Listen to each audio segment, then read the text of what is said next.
Sa part 2 sa atong report, atong hisgutan ang mga high value crops sama sa kakao, lubi, guma o guban pa.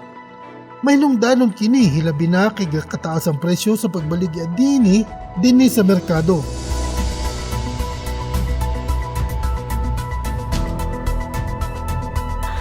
Asa karon kay maayo ang presyo sa kakao nato, bisag katong mga giabandona na nga kakao, nakita nato nga ang ato ang mga farmers gibalikan nila, gi-rehabilitate nila ang ilahang mga kakao farm sa pagkakaroon tungod kay mahal-mahal gid ang presyo sa ato ang kakao.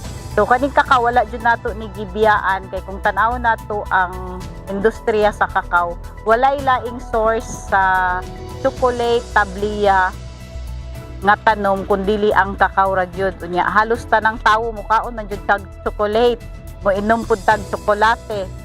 So wala jud nato gibiyaan ang kakao hangtod karon na apud tag gihapoy distribution sa seedling sa kakao ug diri sa demo farm ginapakita pud nato sa ato mga farmers nga pwede ra nga dili sila mag-spray sa ilahang kakao, baluton lang gihapon ang pamaagi sa pagkontrol sa peste sa kakao. Ang pagbalot sa ato ang kakao dapat battery size siya katong everyday nga kato gani sa radyo nga battery. So kato kani alanganin pa ni siya. So dapat battery size siya nga ibalot nato kay kana pud nga edad ang kani pud atong kakao borer kung dili nato siya mabalot sa battery size muatake na pud ang pad borer ana. So kinahanglan before siya maglampas sa size sa battery, mabalot na nato siya para dili nakapenetrate si pad borer. Kay kung tanaw nato si pad borer, ang iyaha lang characteristic ana, inigitlog niya sa kakao, ani ra gyud na iyahang direction kanang paana, dili na siya mosulod sa ilalom, diri ra gyud na siya. So dili na siya moana, di pud na siya moana, diri gyud na siya sa kaningas space sa ato ang kakao. So pag mabalot nato siya bisag opening ilalom, wala na gyud na siya problema, protected na siya sa against sa pad borer. Sa ato ang mga farmers nga nagplano pa mo tanom og kakao, mag-request lang sa office kay naagi hapon tay ginapanghatag nga seedling sa kakao ug ang aduna nay tanom nga kakao atong i-rehabilitate kay kung tanaw na to ang presyo sa kakao dako jud kaig tabang sa ato ang mga farmers karon. Kung maayo ang presyo, usahay sir, di na nato na gina-encourage si farmer. Sila na mismo mo rehab sa ilahang kakao. Ug dili jud nato biyaan ang pagtanom og kakao kay wala man jud laing source sa chocolate. Di jud pwede maghimo og fake nga chocolate. So gikan ra gyud na sa kakao ang ato ang mga tsokolate. Kabahin sad sa mga programa sa City Agri Office, mao ang pagtanom ug pagpadaga sa lubi nga nagpabiling taas ang presyo sa merkado.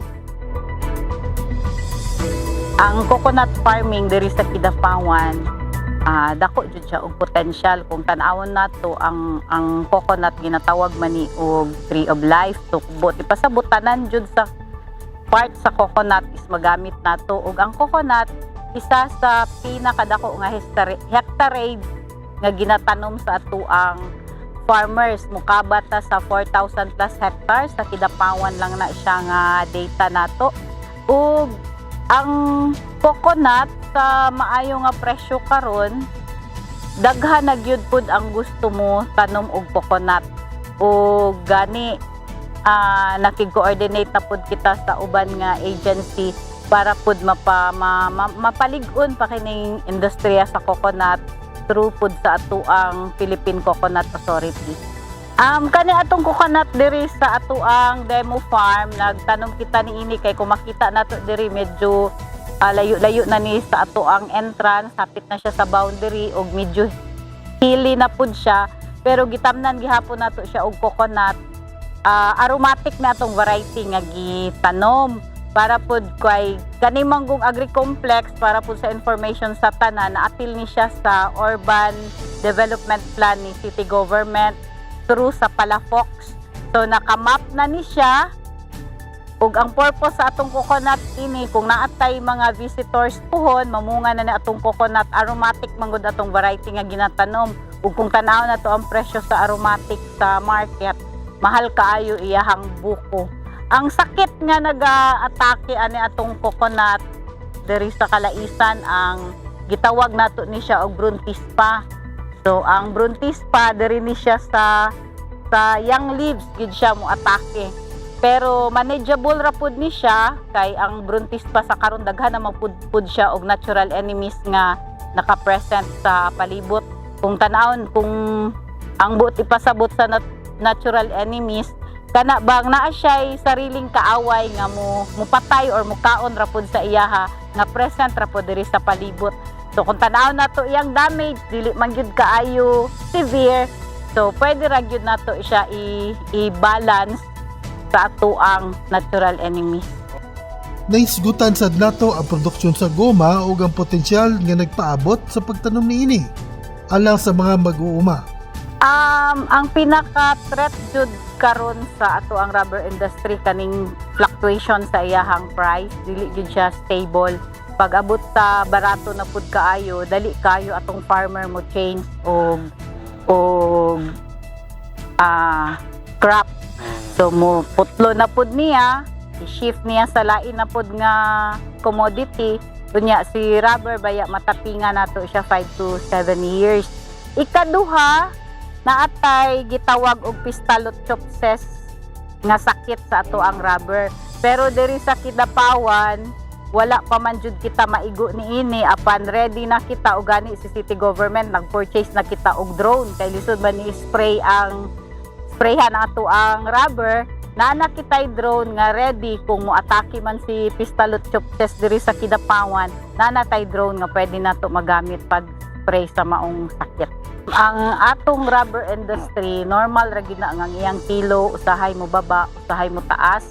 So kini atong Budwood Garden na ana ni diri sa mga 5 years na atay Budwood Garden. Ginaalagaan nato ni kay dili ta gusto mawala ang mga maayo nga clone. Pag mumahal ang rubber, mo demand na pud nato ang mga farmers og seedlings.